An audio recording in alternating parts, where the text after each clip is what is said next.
Howdy folks, Max Mogren reporting from beautiful Jackson Hole, Wyoming for the Sheepeater. It is September 4th, 2014, about 3 p.m. I've got an hour before I have to head into work, so I figured that I would make a short video for all of my listeners, viewers, readers, just letting them know how I'm doing. I've kind of been on a bit of a spiritual sabbatical this summer, sorting things out for myself, spending more time out in nature, and I have to admit that the apparent suicide of my former mentor and boss, Michael C. Rupert, really shook me up this spring, as did a nasty breakup, as did this Slam article from late June that the JH Weekly was unkind enough to put out. Really, they made this article more about me and less about the issue, and more about making me look like a clown than about giving a clear presentation of the facts. I learned a valuable lesson there. It was about an hour-long interview with Jake, what's his last name? Jake Nichols. Did about an hour interview with Jake Nichols, and he got real crafty with what he wanted to pull out of that interview. Seems like he took what he wanted to and left the rest. Got really creative with his punctuation too. But I learned from that experience to always record any interview that I do and put it up online before the story that I'm being interviewed for actually comes out. So there's no doubt whatsoever about what was said. But it's funny, the JH Weekly will paint this out. The sky is falling, jet contrails clouded in conspiracy theories.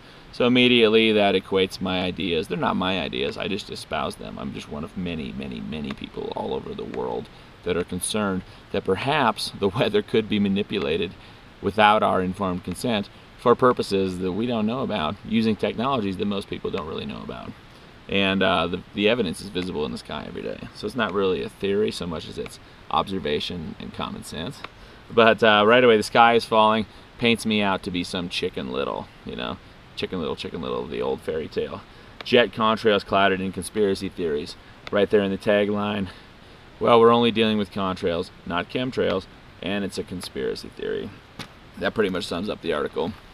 Instead of putting in a lot of good pictures of the atmospheric phenomenon, the artificially induced clouds forming behind airplanes that I'm concerned about, that many people are concerned about, they decided to focus on me, talk about aliens, just really did not do justice to the issue or the education level of our community. And I guess that's nothing new for the Weekly. This week, the big story, they got some topless woman in here. Whatever, that's cool. But, they're kind of sensationalistic. They'll do anything to get people to read their paper. And it's funny, the JH Weekly, on the cover, in this one, conspiracy theory, poo-poo, pitter-patter. But in this one, for whatever reason, maybe because it's art, maybe they don't know, they just put it up there because it was a pretty picture, I don't know.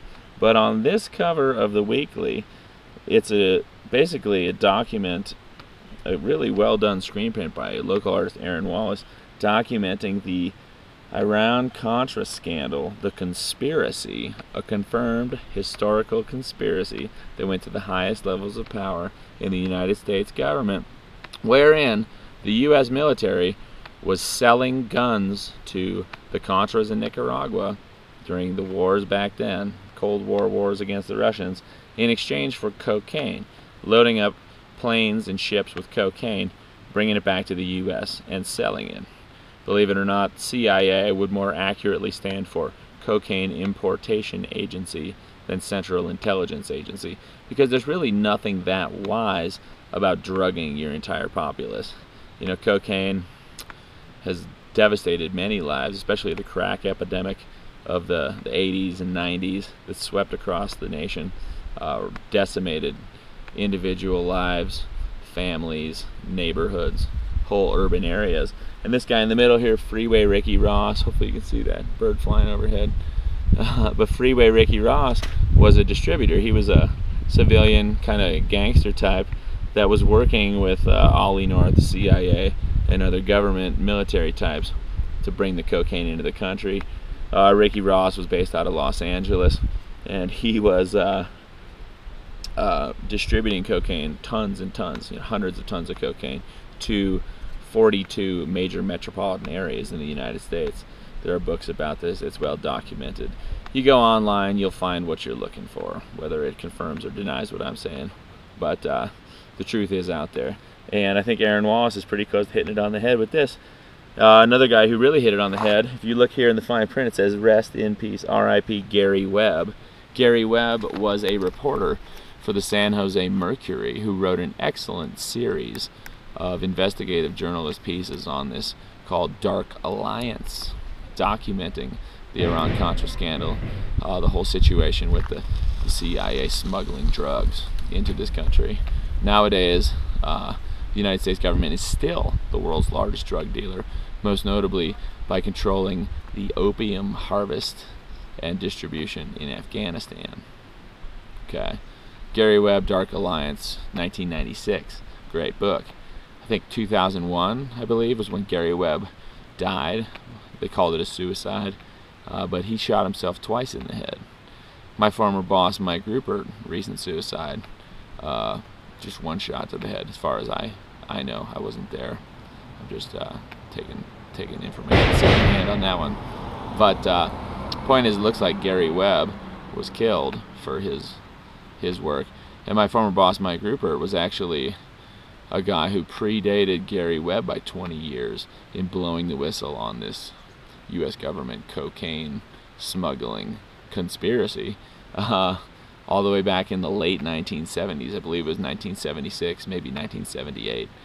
He was a young, kind of hotshot narcotics detective for Los Angeles Police Department, LAPD, and he got approached by the CIA to be one of the guys who kind of looked the other way as this cocaine was coming in to Freeway Ricky Ross and guys like him, guys before Ricky Ross. Ricky Ross came on the scene in 1982, I believe. But Mike said no, blew the whistle on it, and there were attempts made on his life back then. That set the trajectory in his life on the course it traveled on, and he in turn was an influence on me. So the point is, it's sad, not for me, not for you, but for the media, the local media. It's sad that they will take this historical conspiracy, something that happened, went to the highest levels of power, smuggling cocaine into the United States. The U.S. government smuggling cocaine into the United States.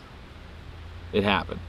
And nowadays, the U.S. government is smuggling heroin into the United States. Literally poisoning, drugging our own population. Yeah, cocaine can be some fun. Heroin probably is too. I don't know. But I know that these drugs are really addictive and easy to abuse. Really addictive, really easily abused. And the cocaine in particular, you know, the historical record shows what crack cocaine did to America. Not a good thing. And so anyway, this art kind of appears at first glance to be kind of glorifying it, but really it just kind of gets people to look into the story more, I believe. So I'm really grateful that Aaron Wallace makes art like this, and frankly I'm grateful to the JH Weekly that they put this on the cover. But I don't understand, maybe they can inform me, maybe Jake Nichols can inform me as to why the notion of a conspiracy that goes to the highest levels of power, that involves manipulating the weather without the informed consent of the people, is so outlandish. Especially when, if you look at the goddamn sky, you can see evidence of this taking place. And people all over the world are documenting it. Right now, California, they're calling it the worst drought in 100 years. And it's bad. It's really bad. I'm going out there at the end of the month to check it out. And I'll be making some more videos then. But last winter, I'll put links below. I was calling out this drought because I've got friends, you know, I was out there a few years ago, and I've got friends up and down the state who are documenting these planes leaving lingering, spreading contrails, chemtrails, cloud seeding, whatever you want to call them. These clouds form a high cirrus haze. These high cirrus hazes cause greenhouse warming and decrease precipitation. Okay? I'm not going to put anything past a government that was caught smuggling cocaine into the country in exchange for weapons decades ago. I'm not going to put anything past them, and I hope you don't either. See for yourself, do your own homework, do your own research, look up. One love. Peace.